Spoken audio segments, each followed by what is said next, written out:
Hello,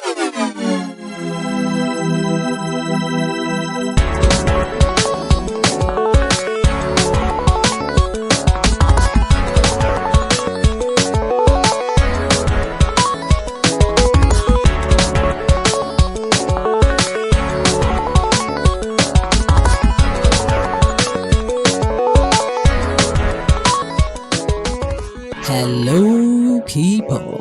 This is Afoma Chibuka, Oma the Storyteller. I am here again on Bridging the Digital Divide. Bridging the Digital Divide is a program brought to you by Blip School in partnership with RiseVest. So RiseVest is an investment management platform that gives you access to the best investment opportunities around the world. That's actually the difference that RiseVest has from every other fintech company. You can actually build portfolio with high-performing US stocks, US real estate, fixed income, and it's easy. They have an app that is easy to use. So we're going to learn more about them in this episode. But first, let's continue. I am with the founder of Telige Concepts, owners of Blip School, Celestine Ezeokoye. Hey, Celestine. Hi, Afoma. Thank you very much for having me. Always happy to be here. In this episode, we're going to be exploring financial technology, or Fintech as we commonly know it, and how computers relate with your money. I mean, this is cash. When you hold cash in your hand, how does it enter into the computer all of a sudden and then, you have money in your computers? So what exactly, Cele, is Fintech? All right. Fintech or financial technology is the technology of using computers to manage and coordinate your money, right? To transfer money, to save money, to invest money, to everything that has to do with money, using computer to do it, right? That is what Fintech is. Now, this is important because it helps businesses move. It helps manage payment. It helps drive the economy, right? Yeah. Consider a situation where you have a cash-based economy. How much can you possibly have in cash that you won't be at risk? How much can you possibly move around in cash where someone would notice that you have cash on you and you won't be at risk to be robbed? But I could just wear slippers, bathroom slippers, and wear t-shirts and trousers and carry my phone with a lot of money in it. And you won't know I'm Zuckerberg. And nobody would know that, right? Yes. And I can go around doing my business in that manner without fear of robbery or repercussion, right? And because also it's most of that money have trail, right? So even when the money leaves, it's easy to track. It's about making it very easy to coordinate, access, manage, invest, and do whatever you want to do with your money, right? So that is what Fintech is about. Okay, wonderful. Most times whenever I think of Fintech, I think of companies that are playing in the fintech space. And I think that's the way a lot of people actually think of fintech. But now with the way you've explained it, so it's actually concerning the use of tech to manage money. Yes. More than the companies that do that. Yes. I mean, now that we know what fintech is, I would say, why is fintech so important and how can it be used, especially within these kind of communities where some of these general fintech services are not as effective there? All right. In Nigeria now, there's a very high proliferation of POSs. Right? You go to every corner, there's POS. It wasn't like that maybe 4 years ago. Yeah, very right? true. So I think it's very clear to a lot of people, right, that they can use technology to access their money, right? But what a lot of people still don't know is that there is a lot of uses of technology when it comes to money. For instance, you have some money just sitting there in the bank. You can use technology to invest that money. It's important that these opportunities are made available to people. You want to understand that there are options available to you, right? For you to, go beyond just earning money, right? To actually keeping, investing, saving money, right? And also making payments and also making global transfers where they are necessary, right? So those are the main common use of fintech. And like I mentioned, it opens up opportunities that typical cash-based access and use of money don't typically open up to people. Yeah. You understand? Yep. if you decide to keep all your money in cash or to maintain your money in cash or only to have it in your bank and nothing else, you are going to be losing out on a lot of possibilities of using your money beyond that. Yeah, I think I learned that the hard way. You know, this kind of thing of, oh, you have money in the bank and you're comfortable with the idea that you have money in the bank. At the end of the day, the bank uses your money to make money for themselves. Yes. So, but you are just working with those numbers that you are seeing on your bank app or whenever you check your balance, and you don't realize that, oh, somebody else is making money on your money, but you are not making any money on it. So at the end of the day, it makes so much more sense that you're able to invest that money. You're able to make your money work for you beyond just, you know, buying, selling, receiving, whatever the case is, receiving and spending money or saving money. Right. And yes, just as you mentioned, there are a lot of apps that actually ensure right now that you're able to invest money into something that would bring back money to you without, you know, risking even that capital. Yes. That's first money that you put in. So yes, fintech is actually very, very helpful because of that. So something exciting to know about RiseVest is that there are investments that you can make using their app that can give you returns of up to 15% per annum. And that's like beats industry standards. And even the Naira investments return up to 20%. You can also invest towards, like, maybe if you have a specific goal, maybe if you want to retire or you have other goals like starting a business, owning your own home, paying for school, you can actually use their Build Wealth plan and it would help you in so many ways. Speaking of, you know, places to put your money into, with the way the Naira is right now, that has become such an important thing. It was something I was discussing the other day. Like, do you know that if you had even bought some dollars, like just last year in December, that's 700 Naira. Yes. By now you would have already made double the money that you actually put in. And it's so mind-blowing because I was like, hey, Jesus, why didn't I? Interestingly, at that time, I was even saying, oh, if you can buy, you better buy because it's going to go. Why did you not tell me? I did not know that. If I had known, my goodness. And, you know, there are many other you can still do that now because we don't know what is happening. It's actually not even looking friendly. Anyway, so there are so many other like platforms and currencies that also do the same thing. And that actually leads me to even this conversation about crypto. Like, what exactly is crypto? Does it actually even fall under fintech? And I remember too that the same crypto CBN bandits the other day, all of a sudden, wow, they're best friends with it. So please, let's actually understand it a little bit more, what benefits it has and all that.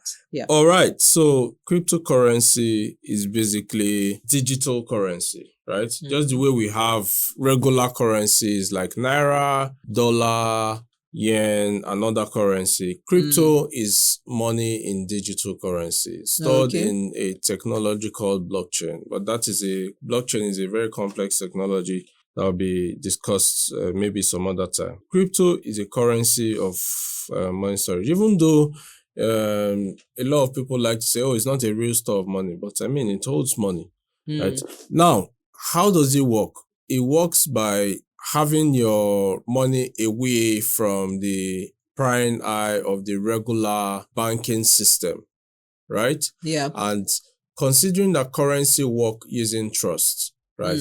When you have a lot of people trusting that when we take our money off the prying eye of the traditional fiat-based banking system, we are building a system that helps give a little more value to the money that you have, right? And as more people come on it, the value starts to go up, right? And then as people continue to trade on it, trust improve. As trust improve, value improve. Now, that's the foundational idea of crypto. Now, people start to create different crypto projects that are tied to particular real-life projects, right? And then these projects now, based on the adoption of that real life projects, the value of the cryptocurrency goes up. They start to use that to exchange value with each other. Now, because people trust it and more people are coming on it to trust it, when you take your money away from the traditional system and put in the crypto system, chances are that the value of your money would be, to some extent, to be held, right? Okay. Now, it's important to note that crypto is volatile, right? Oh, okay. Very important to note that crypto is volatile. You might have for instance, have 100,000 naira in your crypto wallet today, right? And tomorrow, because 10 people say, oh, we don't trust this thing again, let us sell off what we have there. The value of your 100,000 naira goes down. Okay. Just to understand that better. So let's say 100,000 naira would buy me 1 Bitcoin. 1 Bitcoin, for instance. So I would still have 1 Bitcoin, only that it wouldn't be worth 100,000 anymore. Maybe now it's 70,000 naira. Yes. It's okay. Yes. Okay, it's the same thing. It's the same thing as your regular currency, right? Okay. If you don't have a lot of country trading in a particular currency, the value of that currency becomes weak. Oh, so that's the reason why USD, euros, exactly, pounds, a strong currency, such high value. Yes, because a lot of people are looking for that currency to trade with. Right? A lot of countries are looking for that currency to trade with. Yeah. Everybody wants to have a dollar. And because of that, the dollar is a very strong currency. Right? Now, not much people want to have naira because outside Nigeria, you probably don't see people who want to have naira. Trading in naira. Yeah. Right? So the value of the naira is weak because of that. Right? So it's the same thing as cryptocurrency. If I have a Bitcoin, right, and more people want to have a Bitcoin, the value of the Bitcoin will continue to grow. If I have Ethereum and more people want to have Ethereum, the value of Ethereum continue to grow. Right? Yeah. If I have if less people decide, more people say, look, I want to sell off my Bitcoin, the value of Bitcoin will go down. You understand? It's the same thing with naira. It's the same thing with every other currency. Yeah. Now, because if you are aware of this and if you trade with cryptocurrency, take your time to understand the currency and understand the value that people place on it. If it's a currency that is backed by a real world asset or real world project, understand that project, right? Okay. Understand if that project is something that would be worthwhile, that will be backed by currency, and people are going to be likely going to see value on that project before you put in your money into it. Okay. And also take note that because it's not tied to a traditional system, it is very volatile for the most part. Right? So if you are doing it, you want to be careful of the risk that is involved. You want to, based on that risk, take the decision that you want to take and put what you need to put around it. Right? Now we are talking about crypto because it's around and it's important and it's not going anywhere. Yeah. It's been here for a very long time, from when Bitcoin was first created, I think 2007 or so, till now. Right? So if you must take part in crypto, you want to be able to understand how to use it to your advantage. Right? And you want to be able to understand how when you have money, it ties to either long-term or short-term of the project. So for finance and crypto, yes, crypto is a finance technology. So it's fintech. Okay. But you need to understand how best to apply it, especially when you're trying to use it to trade or to save or to invest. Okay. So I want to particularly answer a question that I'm sure that many of our listeners would have. Like, if someone is interested in getting into the fintech space, yes, how can they do that? And then particularly, what opportunities are there that they can find, especially like around them directly, that they would be able to take advantage of in building this whatever fintech solution that they are building? Okay, depends on where you are trying to get into the fintech, right? Okay. Right? If you are coming in as a regular user, you might want to just get a POS and start a POS shop. That is fintech. Yes, actually, finally it is. Yes, right? If you are coming in as a developer, you want to understand how payments work. You want to understand how switching work. You want to understand how ATM machines and ATM cards, banking system work in general. So it goes beyond just understanding technology to understanding, having a just above basic knowledge of finance and financial regulations. Yeah, financial regulations also. Right. So there are also global charters that are in place, right, to help coordinate the activities of participants in this space, right? There's the CFT, counter funding of terrorism, right? AML, anti-money laundering, and a couple of other charters that if you want to go deep into this space, you have to have some kind of knowledge about, right? So that you don't fall into the wrong hands. You also want to, working in Nigeria, you also want to pay attention to the Central Bank of Nigeria, because they coordinate most of the licensing that are involved. They coordinate most of the policies. They coordinate a lot of things so that you prevent yourself from falling into the wrong trap and putting your foot in the wrong place, in the wrong places, right? I can't emphasize that enough. You have to pay very close attention to the Central Bank of Nigeria, right? It helps you to get everything going. Now, for the things around you, if you want to come in as a developer, learn any popular programming language and find the best finance use cases that you can applied to build solution in that regard, either as a payment provider, as a settlement agent, as a money transfer provider, and whatever. Right. They can learn this on Blip School, right? Yes. It's the programs are being updated so that those will be available on Blip School as time goes on. Great. Right? Great. So if you want to come in as a non-tech, non-developer, there are other fields. There's the customer service, right? There are product management, UI design, exactly. There are so many other fields that you can take advantage of that leads you into becoming a professional in the financial technology space. Right. So it's a very broad space, and the use cases are endless. Okay, that is really, really interesting.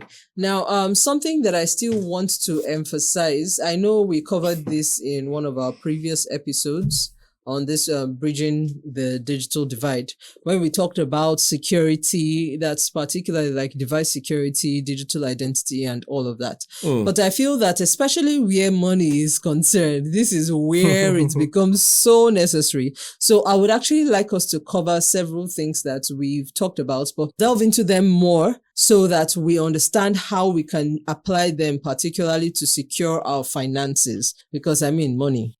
Particularly with so many people coming online and mentioning that, they've lost their money, or we even know, I think everybody right now knows at least one person who has lost their money to scammers, right? So how can people protect themselves from unauthorized access to their finances when they're using fintech?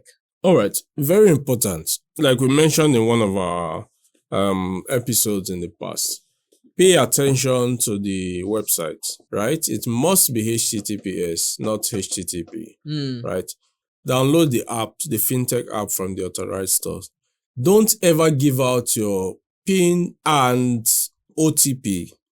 Under no circumstances should someone call you on the phone, and I'm being very clear, under no circumstances should someone call you on the phone and tell you to give them your PIN and your OTP and you give it to them. Or even chat you up. Don't do that. Or even chat you up and say, give me and you give it to them. Don't do that. Your PIN is called PIN for a reason. That's personal identification number. It's called that for a reason. So you are the only one who should know it. Right? And then your OTP, when you are making a transaction, is a one-time password that only happen at that point. Now, also in addition to that, the password that you use for your bank app and other fintech app should be very unique and complex, right? Also, the security question that you set to be able to retrieve your account in case it gets missing should also be unique, right? You shouldn't go around telling people what answers to your security questions are. You might go on social media and you see people asking, what is your mother's middle name?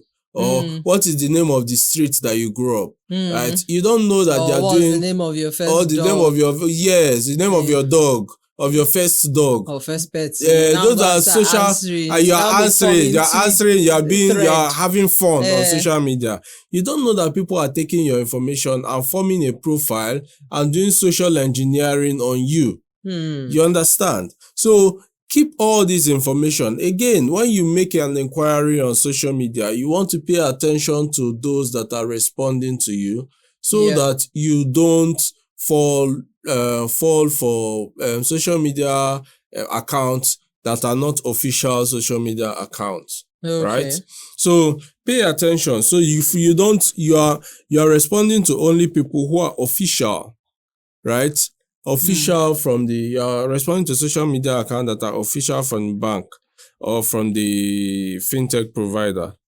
You understand what I mean? Yeah, right. Very, very well. You have to be, because when it comes to money, you have to be more extra cautious. Extra. It's never too much. It's never too much. Right. So you have to be very cautious when it comes to money. And these are the things that you do to make sure that you are putting out the right information.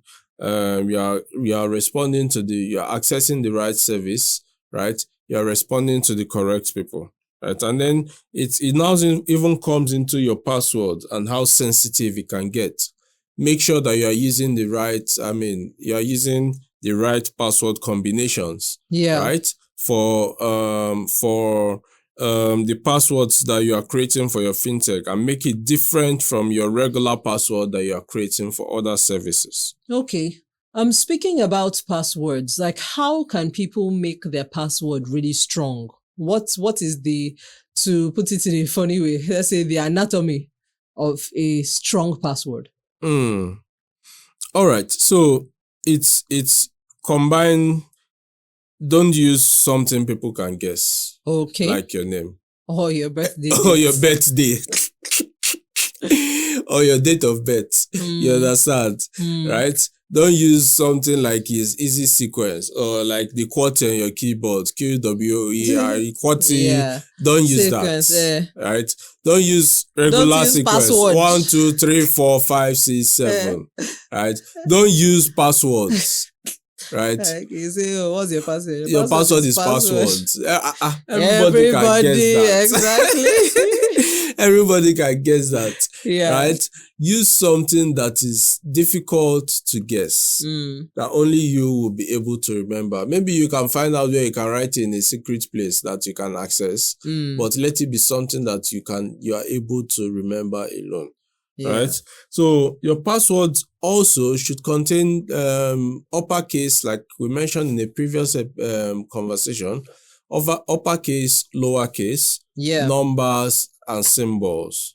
Right? Uppercase, lowercase, numbers and symbols. An interesting combination in that manner. Right? In that way, it's difficult for people to guess your password, and it's difficult for them to access your money which you've saved or done anything around. Okay. Right, so basically that helps you have a very strong password. Wonderful. And protects your money in the process. Very, very, very important, because we know that money does what? Makes the world go round. Yes. Correct. So this has been a very rich and very insightful episode, as usual, on Bridging the Digital Divide. I am presuming that you've been hanging at the edge of your seat and listening to everything that we've said, and you're already thinking about different ways to start investing your money, protecting your money, even breaking into the fintech space. This episode was specially brought to you by RiseVest. So just download RiseVest now from your app store and enjoy the best returns from investments. And the best thing is that it's managed by experts. So all you need to do is just fund your accounts, sit back and just watch your money grow. If you have not already done so, because I'm sure you are missing a lot, there's a whole reason why our program is titled Bridging the Digital Divide, right? When you listen to all of the episodes, it helps you to get even that closer to understanding how your smartphones work, how your computers work, how the internet works, how your money works in the virtual space. It just helps you to understand so many things within this digital space. So don't take it for granted. Go back, listen to everything everything. Listen to it as often as you need to ensure that it sinks in and, it becomes a part of you, and then build on that knowledge when you go to Blip School. That is blip.school. Check out their free course on computer appreciation. There are about 7 topics under that course. And then there are several other courses that you can take advantage of so that you actually start building yourself within the tech world.